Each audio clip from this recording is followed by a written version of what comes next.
श्री परमात्मने नमः। गीता का सार अध्याय 11 श्लोक 55। भगवान को पाने की 5 शर्तें। क्या भगवान की भक्ति करने से सब कुछ मिल जाता है? पर भगवान को पाने के लिए केवल भक्ति ही काफी नहीं। कैसी भक्ति और कैसा मन चाहिए, यही भगवान श्री कृष्ण ने आज के श्लोक में बताया है। स्वागत है आपका जगत का सार में, जहां हम रोज सीखते हैं ईश्वर तक पहुंचने की शुद्ध विधि। जय श्री कृष्ण। भारतीय जीवन दर्शन की दृष्टि से किसी भी ग्रंथ की वास्तविक उपयोगिता इस बात पर निर्भर करती है कि वह मानव को उसके परम लक्ष्य तक पहुंचाने में कितनी सहायक सिद्ध होती है। इस कसौटी पर अगर कोई ग्रंथ सर्वाधिक खरा उतरता है तो वह है श्रीमद्भगवद्गीता। यह न केवल हमें जीवन जीने की कला सिखाती है, बल्कि आत्मा की मुक्ति का मार्ग भी प्रशस्त करती है। अब रुकिए, एक सवाल है आपसे। क्या आप सच में इस दिव्य ज्ञान को अधूरा छोड़ना चाहेंगे? थोड़ा सोचिए। जब किसी को स्वयं प्रभु की वाणी सुनने का अवसर मिलता है, तो क्या वह अवसर यूं ही जाने देना चाहिए? अगर आप अब तक हमें सुन रहे हैं, तो समझ लीजिए, यह कोई संयोग नहीं, बल्कि प्रभु की विशेष कृपा है। आपके कानों तक जो शब्द पहुंच रहे हैं, वो सिर्फ आवाज नहीं, वो उस परम चेतना का संदेश है जो आपको जगाने आई है। हम तो बस माध्यम हैं, असली संदेशवाहक तो स्वयं भगवान श्री कृष्ण हैं।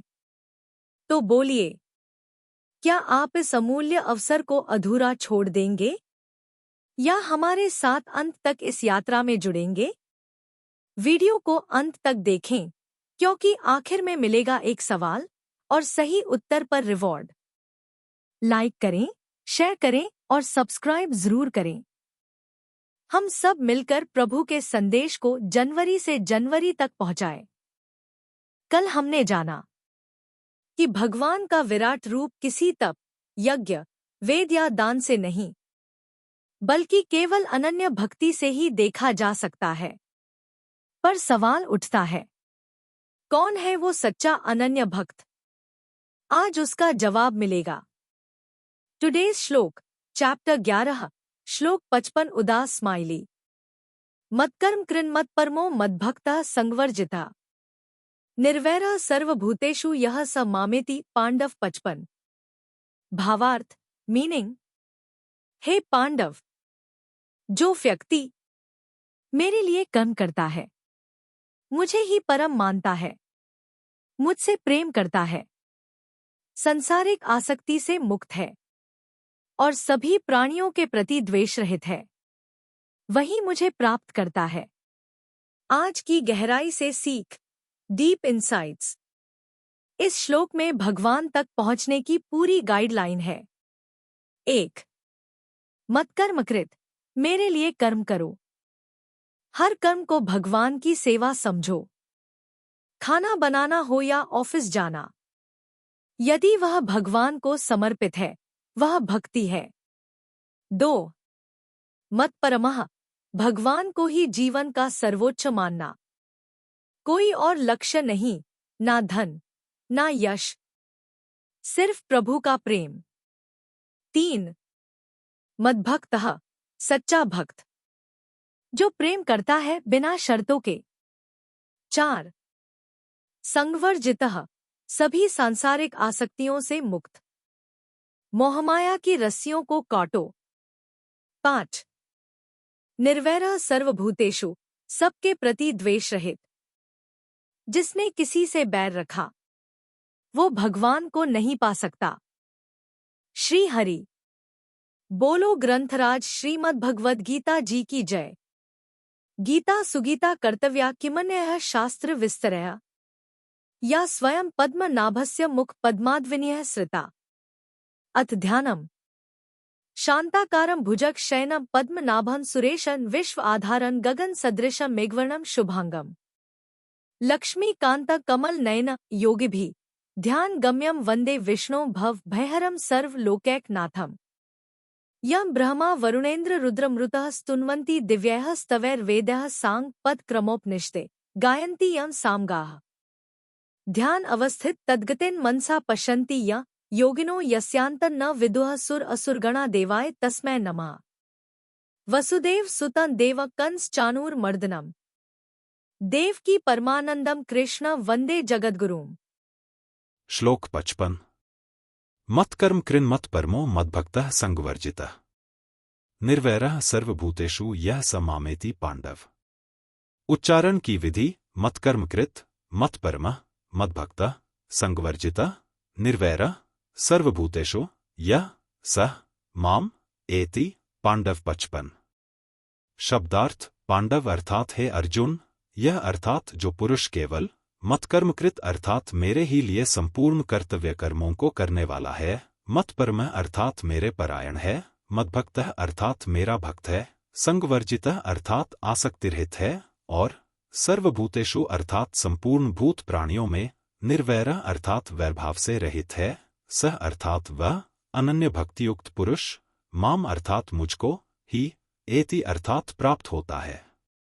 अर्थ, हे अर्जुन, जो पुरुष केवल मेरे ही लिए संपूर्ण कर्तव्य कर्मों को करने वाला है, मेरे परायण है, मेरा भक्त है, आसक्तिरहित है और संपूर्ण भूत प्राणियों में वैरभाव से रहित है, वह अनन्य भक्तियुक्त पुरुष मुझको ही प्राप्त होता है। 55। व्याख्या। इस श्लोक में 5 बातें आई हैं। इन पांचों को साधन पंचक भी कहते हैं। इन 5 बातों के 2 विभाग हैं। 1. भगवान के साथ घनिष्ठता और 2. संसार के साथ संबंध विच्छेद। पहले विभाग में मतकर्मकृत, मतपरमः और मद्भक्तः ये 3 बातें हैं, और दूसरे विभाग में संगवर्जितः और निर्वैरः सर्वभूतेषु ये 2 बातें हैं। मतकर्मकृत जो जप, कीर्तन, ध्यान, सत्संग, स्वाध्याय आदि भगवत संबंधी कर्मों को और वर्ण, आश्रम, देश, काल, परिस्थिति आदि के अनुसार प्राप्त लौकिक कर्मों को केवल मेरे लिए ही अर्थात मेरी प्रसन्नता के लिए ही करता है, वह मतकर्मकृत है। वास्तव में देखा जाए तो कर्म के पारमार्थिक और लौकिके 2 बाह्य रूप होते हैं, पर भीतर में सब कर्म केवल भगवान के लिए ही करने हैं, ऐसा एक ही भाव रहता है, एक ही उद्देश्य रहता है। तात्पर्य यह हुआ कि भक्त शरीर इंद्रिय मन बुद्धि से जो कुछ भी कर्म करता है, वह सब भगवान के लिए ही करता है। कारण कि उसके पास शरीर, मन, बुद्धि, इंद्रिया, योग्यता, करने की सामर्थ्य, समझ आदि जो कुछ है, वह सबकी सब भगवान की ही दी हुई है और भगवान की ही है, तथा वह स्वयं भी भगवान का ही है। वह तो केवल भगवान की प्रसन्नता के लिए, भगवान की आज्ञा के अनुसार, भगवान की दी हुई शक्ति से निमित्त मात्र बनकर कार्य करता है। यही उसका मतकर्मकृत होना है।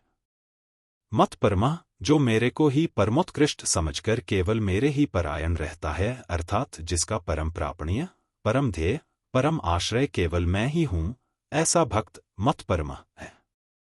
मद्भक्तः जो केवल मेरा ही भक्त है, अर्थात जिसने मेरे साथ अटल संबंध जोड़ लिया है कि मैं केवल भगवान का ही हूं और केवल भगवान ही मेरे हैं, तथा मैं अन्य किसी का भी नहीं हूं और अन्य कोई भी मेरा नहीं है।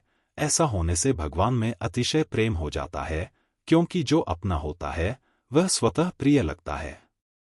प्रेम की जागृति में अपनापन ही मुख्य है। वह भक्त सब देश में, सब काल में, संपूर्ण वस्तु व्यक्तियों में और अपने आप में सदा सर्वदा प्रभु को ही परिपूर्ण देखता है। इस दृष्टि से प्रभु सब देश में होने से यहाँ भी हैं, सब काल में होने से अभी भी हैं, संपूर्ण वस्तु व्यक्तियों में होने से मेरे में भी हैं और सबके होने से मेरे भी हैं, ऐसा भाव रखने वाला ही मद्भक्त है। संगवर्जितः निर्वैरः सर्वभूतेषु यह केवल भगवान के लिए ही कर्म करने से, केवल भगवान के ही परायण रहने से और केवल भगवान का ही भक्त बनने से क्या होता है, इसका उपर्युक्त पदों से वर्णन करते हैं कि वह संगवर्जित हो जाता है, अर्थात उसकी संसार में आसक्ति, ममता और कामना नहीं रहती। आसक्ति, ममता और कामना से ही संसार के साथ संबंध होता है। भगवान में अनन्य प्रेम होते ही आसक्ति आदि का अत्यंत अभाव हो जाता है। दूसरी बात, जब भक्त को मैं भगवान का ही अंश हूं, इस वास्तविकता का अनुभव हो जाता है, तब उसका भगवान में प्रेम जागृत हो जाता है। प्रेम जागृत होने पर राग का अत्यंत अभाव हो जाता है। राग का अत्यंत अभाव होने से और सर्वत्र भगवत भाव होने से उसके शरीर के साथ कोई कितना ही दुर्व्यवहार करे, उसको मारे पीटे, उसका अनिष्ट करे, तो भी उसके हृदय में अनिष्ट करने वाले के प्रति किंचन मात्र भी वैरभाव उत्पन्न नहीं होता। वह उसमें भगवान की ही मर्जी, कृपा मानता है। ऐसे भक्त को भगवान ने निर्वैरः सर्वभूतेषु कहा है। संगवर्जिता और निर्वैरः सर्वभूतेषु, इन दोनों का वर्णन करने का तात्पर्य उसका संसार से सर्वथा संबंध विच्छेद हो जाता है, यह बताने में है। संसार से संबंध विच्छेद होने पर स्वतः सिद्ध परमात्मा की प्राप्ति हो जाती है। समामेति, ऐसा वह मेरा भक्त मेरे को ही प्राप्त हो जाता है। समामेति में तत्व से जानना, दर्शन करना और प्राप्त होना, ये तीनों ही बातें आ जाती हैं, जो कि पीछे के 54वें श्लोक में बताई गई हैं। तात्पर्य है कि जिस उद्देश्य से मनुष्य जन्म हुआ है, वह उद्देश्य सर्वथा पूर्ण हो जाता है। विशेष बात, श्री भगवान ने 9वें अध्याय के अंत में कहा था, मन्मना भव मद्भक्तो मद्याजी मां नमस्कुरु माम वैश्यसी युक्त वैवमात्मान मतपरायण 9:34। ऐसा कहने पर भी भगवान के मन में यह बात रह गई कि मैं अपने रहस्य की सब बात किस तरह से, किस रीति से समझाऊं। इसी को समझाने के लिए भगवान ने 10वां और 11वां अध्याय कहा है। जीव ने उत्पत्ति विनाशशील और नित्य परिवर्तनशील प्रकृति और प्रकृति के कार्य शरीर संसार का सहारा ले रखा है, जिससे यह अविनाशी और नित्य अपरिवर्तनशील भगवान से विमुख हो रहा है। इस विमुखता को मिटाकर जीव को भगवान के सम्मुख करने में ही इन दोनों 10वें और 11वें अध्याय का तात्पर्य है। इस मनुष्य के पास 2 शक्तियां हैं, चिंतन करने की और देखने की। इनमें से जो चिंतन करने की शक्ति है, उसको भगवान की विभूतियों में लगाना चाहिए। तात्पर्य है कि जिस किसी वस्तु, व्यक्ति आदि में जो कुछ विशेषता, महत्ता, विलक्षणता, अलौकिकता दिखे और उसमें मन चला जाए, उस विशेषता आदि को भगवान की ही मानकर वहां भगवान का ही चिंतन होना चाहिए। इसके लिए भगवान ने 10वां अध्याय कहा है। दूसरी जो देखने की शक्ति है, उसको भगवान में लगाना चाहिए। तात्पर्य है कि जैसे भगवान के दिव्य अविनाशी विराट रूप में अनेक रूप हैं, अनेक आकृतियां हैं, अनेक तरह के दृश्य हैं, ऐसे ही यह संसार भी उस विरारूप का ही एक अंग है और इसमें अनेक नाम, रूप, आकृति आदि के रूप में परमात्मा ही परमात्मा परिपूर्ण है। इस दृष्टि से सबको परमात्मा स्वरूप देखे। इसके लिए भगवान ने 11वां अध्याय कहा है। अर्जुन ने भी इन दोनों दृष्टियों के लिए 2 बार प्रार्थना की है। 10वें अध्याय के 17वें श्लोक में अर्जुन ने कहा कि हे भगवान, मैं किन किन भावों में आपका चिंतन करूं, तो भगवान ने चिंतन शक्ति को लगाने के लिए अपनी विभूतियों का वर्णन किया। 11वें अध्याय के आरंभ में अर्जुन ने कहा कि मैं आपके रूप को देखना चाहता हूं, तो भगवान ने अपना विश्व रूप दिखाया और उसको देखने के लिए अर्जुन को दिव्य चक्षु दिए। तात्पर्य यह हुआ कि साधक को अपनी चिंतन और दर्शन शक्ति को भगवान के सिवाय दूसरी किसी भी जगह खर्च नहीं करनी चाहिए, अर्थात साधक चिंतन करे तो परमात्मा का ही चिंतन करे और जिस किसी को देखे तो उसको परमात्मा स्वरूप ही देखे। परिशिष्ट भाव, जिस भक्ति से भगवान चतुर्भुज रूप से देखे जा सकते हैं, उस भक्ति का स्वरूप बताते हैं कि मनुष्य संसार से संबंध विच्छेद करके सर्वथा मेरे परायण हो जाए। मत कर्म कृत, यह स्थूल शरीर से भगवान के परायण होना है। मत परमा, यह सूक्ष्म तथा कारण शरीर से भगवान के परायण होना है। और मद भक्त, यह स्वयं से भगवान के परायण होना है, क्योंकि मैं भगवान का हूं और भगवान मेरे हैं, यह स्वयं की स्वीकृति है। समामेति पदों से समग्र की प्राप्ति बताई गई है। तत्सदिति श्रीमद्भगवद्गीता सुपनिषत्सु ब्रह्म विद्यायां योगशास्त्रे श्री कृष्णार्जुन संवादे विश्वरूप दर्शन योगो नाम एकादशोऽध्याय 11। इस प्रकार तत् सत इन भगवान नामों के उच्चारण पूर्वक ब्रह्म विद्या और योग शास्त्र में श्रीमद्भगवद्गीतोपनिषद रूप श्री कृष्णार्जुन संवाद में विश्वरूप दर्शन योग नामक 11वां अध्याय पूर्ण हुआ। 11 अर्जुन ने भगवान से दिव्य दृष्टि प्राप्त करके भगवान के जिस विश्वरूप के दर्शन किए थे उसके वर्णन को पढ़ सुनकर भगवान के प्रभाव को मान लेने से भगवान के साथ योग संबंध का अनुभव हो जाता है।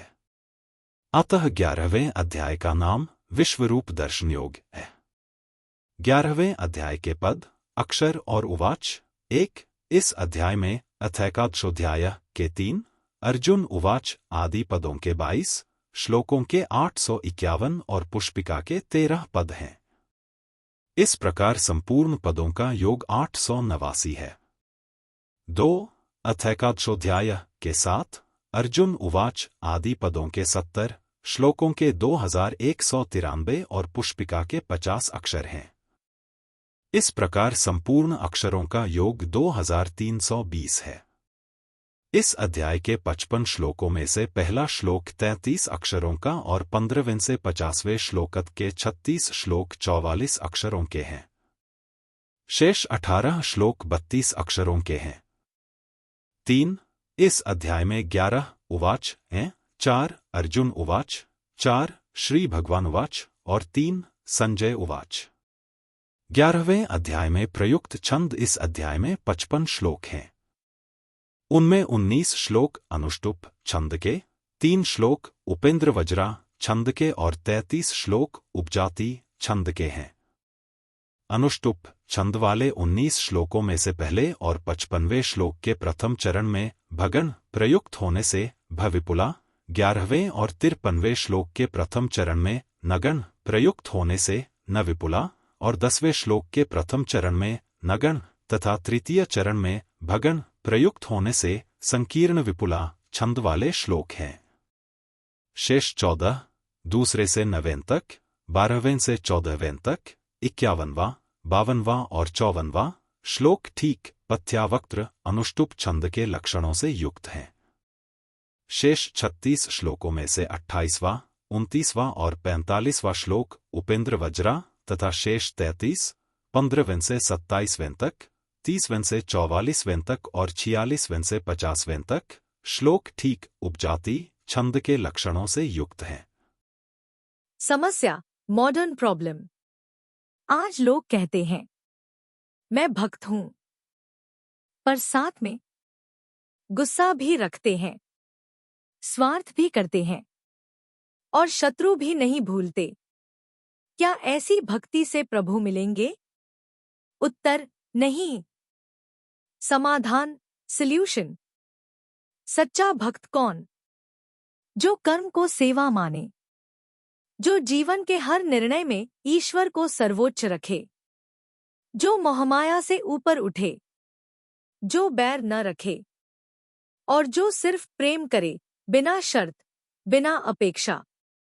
यही है निर्वैर भक्ति, जो भगवान को पाने का एकमात्र मार्ग है। आज की सीख, डेली लाइफ रिफ्लेक्शन। अगर तुम वास्तव में भगवान तक पहुंचना चाहते हो तो सिर्फ मंदिर जाने से नहीं, जीवन को ही मंदिर बनाना होगा। हर कार्य सेवा हो, हर सोच प्रेम से भरी हो और हर रिश्ता द्वेष से मुक्त हो, तभी होगा साक्षात्कार। आज के शॉर्ट्स में पूछा गया सवाल था। प्रश्न: भगवान को प्राप्त करने के लिए गीता 11.55 में कौन सी शर्त नहीं बताई गई? अब भगवान के लिए कर्म, बी अनन्य भक्ति, सी ध्यान में लीन होना, डी सब में वैरभाव का अभाव।